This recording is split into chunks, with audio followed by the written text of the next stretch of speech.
All my life, I've always tried to be honest with myself, with my inner voices, trying to listen to the things that society may not necessarily encourage, but that resonate with me, so I know that they're correct for me. And there's always been a difficult dissonance trying to make that fit into the world. But every time I've tried to fit in the world without listening to my own spirit and my own ideas, it hasn't worked. How can you recognize that it's your inner voice, not something else coming from outside? That's a good question because I was just discovering that as I was walking over here. The hardest thing, in order for you to really understand this, your inner voice, you have to actually create space.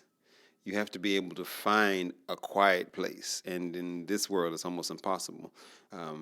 Other people cause distraction because you're trying to fit into what they want and see, and that takes you away. So I constantly talk to a couple of my really good friends about that. Like, how do you create quiet space when you can really check in with yourself? It doesn't mean that other people don't influence you, but you keep pieces of the interaction inside of yourself.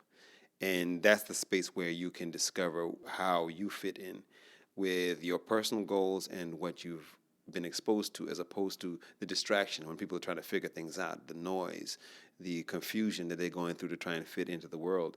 That's not helpful. So it's that quiet space that essentially allows that. Where does your music come from? From this space you're talking about? I mean, it's funny. Music has been my label as an artist, but I'm a little bit tech oriented. I've never been particularly focused as a person. I've always found that the things that I believe in cross genres. So I do video work, I do editing work. I went to school for sound engineering, so I have a little bit of a technical side to me. But yeah, in music is one of the most purest forms. I've done acting, I've done dancing. I love to dance, and I've used that as a source of revenue as well as a personal healing process.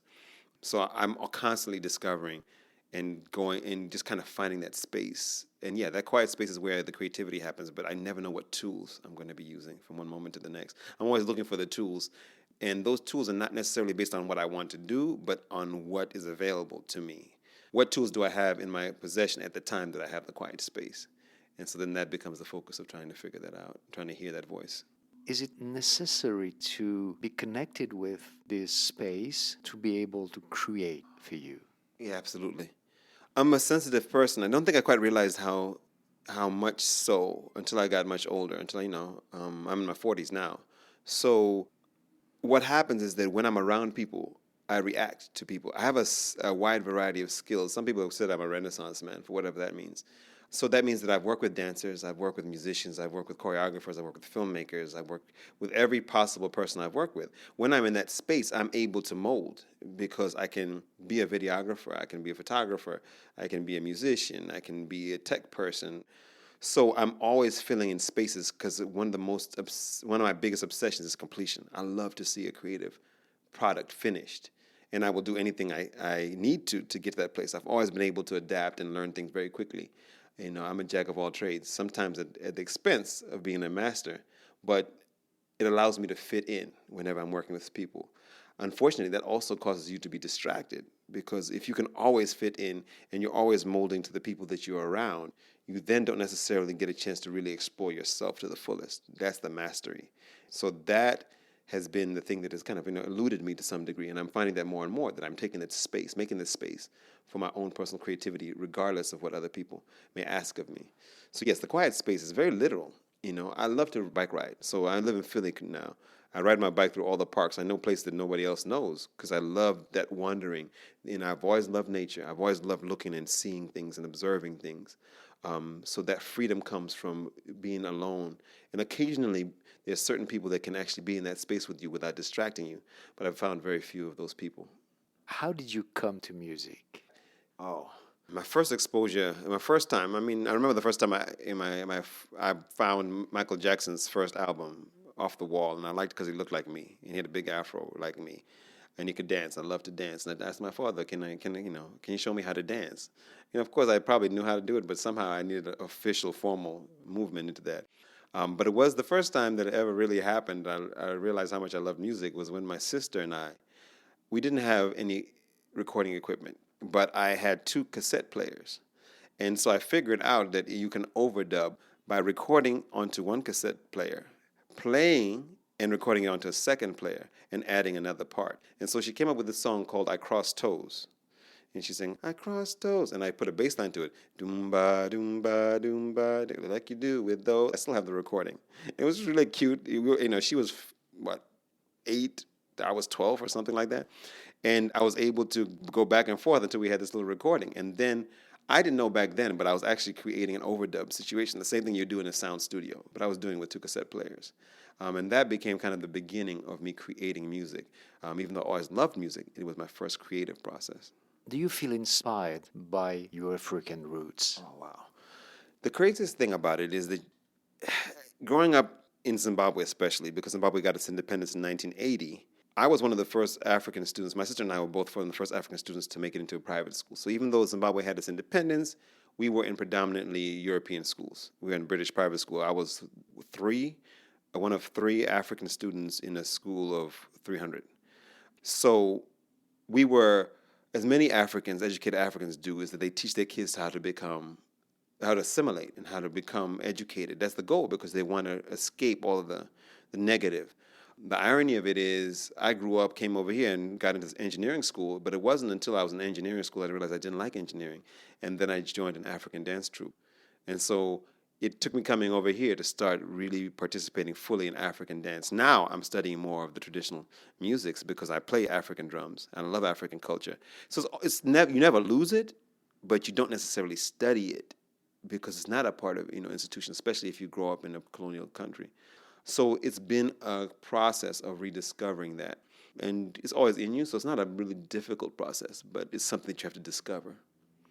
What is your starting point when you create your music? I always make music. I'm always singing. I love lyrics. I basically use it for healing. Healing what? My personal experiences. There's a disconnect, right? We talk about being introspective and studying yourself and your emotions, and then realizing how those ideas and motivations don't necessarily fit. Like you're an outcast. As an artist, you're an outcast because you're hearing voices that other people don't hear. How do you make where you're feeling, things that you're feeling, fit into the world that you have to survive in? And when that does not happen, when you're talking to people that don't understand you, how do you connect that space? They call it cognitive dissonance, right? That space between where your heart is and where the reality of somebody else's experience or the world is. And that's where music comes in. To me, music is the gap. It gives me the space to express and then analyze to see how far off from the mainstream I am, and try to pull people to me a little bit more.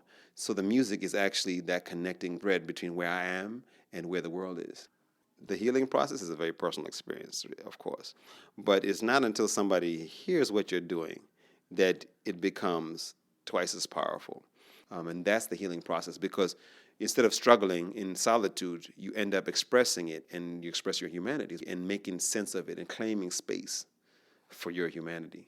So that's what music does and heals me. Because when I just want to cry, I write a song.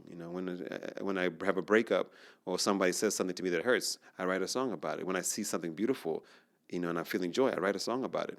And so everything then connects so that I can be who I am and still connect to the real world. Right now, do you want to express your feeling with a song? I don't know. I mean, it's difficult to do that. Like, I was just singing a song all day that I had already written and I was working on. But right now I'm answering questions, so I'm connecting with you and not necessarily coming from my own personal space. So I could create a song, but it would be a little bit forced. But the song that I was singing when I was coming up here, it goes like this. I can perform it because I was already thinking of it. Very simple song. It goes, it's just an ordinary day where the children go on out to play. We don't listen to the words they say because they're just an ordinary day. I said it's just an ordinary day where the elders ask for us to pray. But we don't listen to the wisdoms that they say because they're just an ordinary day. So that was a song I was playing with in my head. And I often love, one thing I've been using the tools we talk about, I've been using a loop machine. So I sing all the parts, right? So I may have a rhythm going, in the bass line. Doom, tins, doom, ding, ding, doom, ding, doom, ding, ding, doom, ding, doom, ding, ding, ding, ding, doom, ding, ding, dong. So you sit here, and the melody goes on. But yes, that was a song that was spinning in my head, in my heart. But that's been in my heart all day, ordinary day. Every day you need to sing. Every day you need to create. Absolutely, absolutely. I live in multiple worlds. I don't have to, but every day that I skip, I lose a little bit of myself. And I didn't realize that until, over time. It's always been a hobby for me. Music has always been a hobby for me. But the hobby began to take over my life because that's where I felt the peace. I think that most people have some sort of creative outlet, but they literally deny their own creativity to fit into the world. And if you don't listen to that voice, you can be fine. You think you're fine. But it manifests in different things: physical health, happiness. That's when people are not expressing that part of them. But they don't know it. They don't know they're missing it. They don't know or they don't want. I don't fight anymore because I use my music as mantras to understand. I just recently came out of a relationship, and I was really, for the first time, I came out of the relationship without judging the person. I go through a lot of heartbreak and issues, but we've maintained our friendship, and it's very, very difficult. I don't know whether we're going to be able to maintain our friendship. But this time, I wanted to not blame them and start to look at myself as to what I do to make it difficult for the person to be in my life, and also what they're going through, right? So the relationship is the most intense form of that.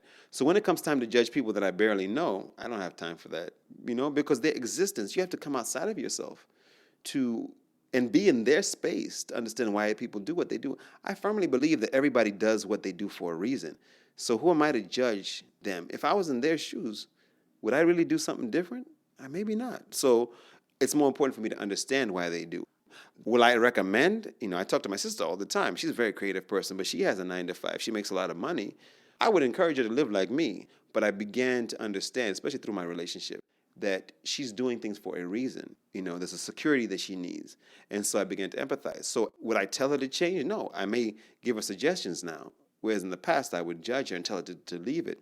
So no, I think everybody is often stuck in the space they're in. And all you can do is present them options and realize that your options may not be the best for them. Why did you choose the drum? Well, the drum initially is easiest access. Like with children, everybody thinks you can just play a drum. And it is true. You can just come to the drum and it's very straightforward. You just put your hand on the drum and a sound comes out of it. It's a misconception because people honestly believe that it's simple because of that. But I realize as a musician that the fewer the variables, the greater the options. So drums, what tends to happen with musical instruments, they're limited actually by the chords that you can play, whereas drums are not rhythmically limited. So you're constantly able to find extra space or create extra space with them. So the entry point is basic. The potential is greater. So that's why drums. Drums just came to me naturally and was fun to play. It was easier to access because people don't take it seriously. But it's at the core of my music now. It's the most visceral instrument. It's the one that touches everybody immediately, and that directness is what makes the instrument so powerful to me. Do you hope anything special from a conversation with another musician like you? Wow. The hardest part about it, people always say, the first thing they say is like, oh, I got a musician friend. You guys should join together. And I'm all like, it doesn't work that way, right? Because it's about collaborating. A lot of times it's more about them doing something that you do not do to enhance the collaborative process. So some people, resonate with you. You can be very skilled on a musical instrument, just simply not speak the same musical language and not be able to. Yeah, it's tough. It's tough. Collaboration is a crazy thing, especially for artists like me who has created a lot of his own work on his own. I know how to fit into almost any genre, but I've had a hard time finding somebody who allows me to be me and the collaborative process still give me the same freedom. Especially because I don't come from a trained background. I jumped into drums because I just loved it. And then I just kept on evolving and I created music on my own. I learned how to use Logic and other technical equipment to create the sounds that I wanted.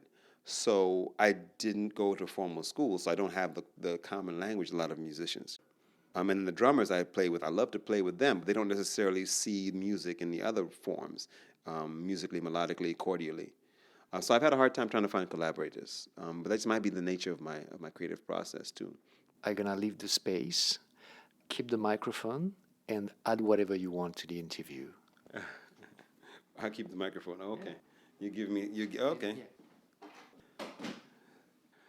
The artist world, the music world has fed my soul, and I want to continue doing that. There's nothing more important to me than spending some quiet time making music and using the gifts that I've been provided. I think that's the conclusion. I don't think I have any more to add. Talking does not feed me, only seeing creative work completed. That's what feeds me. Seeing people touched and moved by my work. That's what completes me.